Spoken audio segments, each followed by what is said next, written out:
অনেকেই মাছ খেতে একদমই পছন্দ করে না। বাচ্চারা তো অনেক সময় মাছ খেতেই চায় না কাটার ভয়ে। যদি এইভাবে তৈরি করে দেওয়া হয় তাহলে বাচ্চা থেকে বড় সবাই অনেক মজা করে খেতে পারবে। প্রথমে আমি 3 টুকরা মাছ নিয়ে নিয়েছি। আমি এখানে আড় মাছ নিয়েছি, তবে যে মাছে কাটার পরিমাণটা একটু কম হবে সেই ধরনের মাছ নিলেই ভালো হবে। এখানে পাঙাশ মাছটাও নেওয়া যাবে।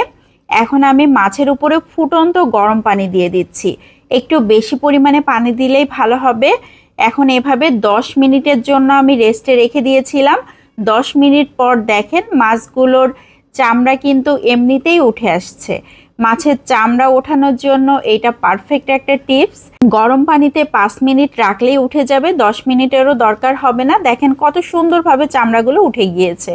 এখন আমি চামড়াগুলোকে বাদ দিয়ে দিয়েছি, মাছগুলো ছোট ছোট টুকরা করে কেটে নিচ্ছি। আড় মাছে একদমই কাটা হয় না, মাঝে শক্ত কাটা থাকে। মাঝে যে শক্ত কাটা ছিল সেটাকে আমি একটা সাইডে রেখে দিলাম, ফেলে দিব না, ওটাও কাজে লাগাবো। এখন খুব ভালো করে কিমা তৈরি করে নিচ্ছি।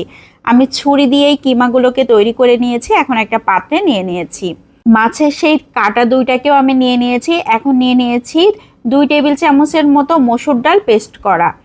এখন দিয়ে দিয়েছি 2 টেবিল চামচ পেঁয়াজ কুচি, 1 টেবিল চামচের মতো কাঁচামরিচ কুচি, আধা চা চামচ করে রসুন পেস্ট, আদা পেস্ট, জিরা পেস্ট, ধনিয়ার গুঁড়া, 1 চা চামচ লাল মরিচের গুঁড়া, 1/4 চা চামচ দিয়ে দিয়েছি চাট মশলা, লবণ আধা চা চামচ, হলুদ গুঁড়ো 1/4 চা চামচ।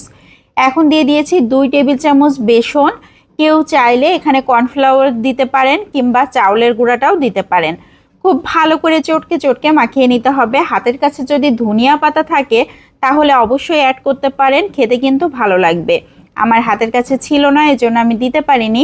খুব ভালো করে চটকে চটকে মাখিয়ে নিয়েছি। এখন শেপগুলোকে দিয়ে নিচ্ছি। কাবাব যে ধরনের শেপ করে আমি সেভাবে গোল গোল করে শেপগুলোকে দিয়ে নিচ্ছি। প্রত্যেকটা একই রকমভাবে তৈরি করে নিয়েছি। মাছের এই কাবাবটা খেতে যে কি মজার হয়, যারা তৈরি করে খাননি তারা একবার হলেও তৈরি করে খেয়ে দেখতে পারেন। বাইরের আবরণটা কিন্তু অনেক বেশি মুচমুচে হয় আর ভেতরটা জুসি থাকে। এটা ভাতের সাথে খেতেও ভালো লাগবে কিংবা চায়ের সাথে স্ন্যাক হিসেবেও খেতে ভালো লাগবে। অনেক বাচ্চারা কিংবা বড়রা মাছ খেতে পছন্দ করে না, তাদেরকে যদি এইভাবে তৈরি করে দেওয়া হয় তাহলে তো অনেক মজা করে খেতে পারবে। আর যখন ফ্রিজে মাছের পরিমাণটা কম থাকে তখন এইভাবে তৈরি করে নিলে বাসার সবাই মিলে কিন্তু অনেক মজা করে ভাত খেতে পারবে। তো আমি একে একে পছন্দ অনুযায়ী ভেজে নিয়েছি। যেগুলো একটু কম ভাজা ছিল উল্টে পাল্টে আবারও ভেজে নিচ্ছি। সবগুলো তেল ঝরিয়ে একে একে উঠিয়ে ফেলেছি। মাত্র 3 টুকরো মাছেই কিন্তু অনেকগুলো কাবাব তৈরি হয়েছে। আমি তো লোভ সামলাতে না পেরে গরম গরম ভাত নিয়ে বসে গিয়েছি। এটা খেতে যে কি মজার হয়েছিল, সত্যি অসাধারণ টেস্টি। আমার বাসার সবাই তো অনেক বেশি পছন্দ করেছে। যারা এভাবে তৈরি করে খাননি তারা একবার হলেও তৈরি করে খেয়ে দেখতে পারেন। আসলেই কিন্তু অনেক বেশি মজার হয়। তো কেমন লাগলো সবাই লাইক ও কমেন্টের মাধ্যমে জানাতে পারেন। আর ভালো লাগলে বেশি বেশি করে শেয়ার করে দিবেন, তাহলে অনেকেই দেখার সুযোগ পাবে। আজকের মতো এখান থেকেই বিদায় নিয়ে নিচ্ছি। সবাই ভালো থাকবেন, সুস্থ থাকবেন। আসসালামু আলাইকুম।